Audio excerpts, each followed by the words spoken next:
And we often, almost all companies want to build positive culture in an organization, right? And there are different surveys, there are different reports, but then at the end of the day, you have to define and implement a set of company core values.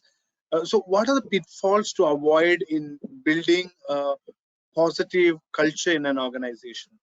Yeah, I'm glad you brought up values because I think it really goes back to that. So, one thing I really encourage people is when we roll out new programs or when we're trying something new or when we're addressing feedback or when we're going through good times and bad times, tying it back to those values to kind of show this is in our DNA. We're built for this. So, whether that was, when COVID first hit in the States and we all went home out of nowhere, and that was very uncomfortable for us, we talked about how one of our values is we're comfortable being uncomfortable. And so we are focused on your safety right now. We don't know how long we're going to stay home. We don't know what's happening, but we'll figure it out and we will stay as communicative as possible. And we're in this together and we'll figure it out. That's another one of our values is we're in it to win it. And that's all about the team spirit.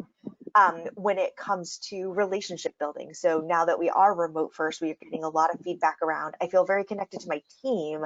I miss those relationships, or I don't know how to build those relationships if I'm a new hire with people that I don't interact with every day, right? The people that I used to bump into the kitchen or would ride the elevator with.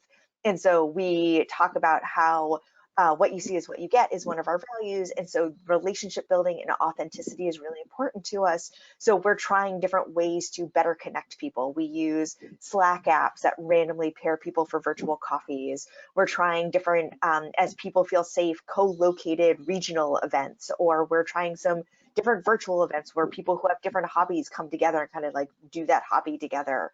So we're trying different ways to connect people because relationship building is something that has continuously come back in those culture for surveys of we could be doing better here outside of our direct team. So how can we support them in that? And so we'll try things, we'll tie it to our values, we'll try it to the feedback that we get. We'll try something and then we'll ask for more feedback and say, like, did it actually make a difference? And if it did, awesome, let's double down. And if it didn't, okay, what do we need to adjust and try again?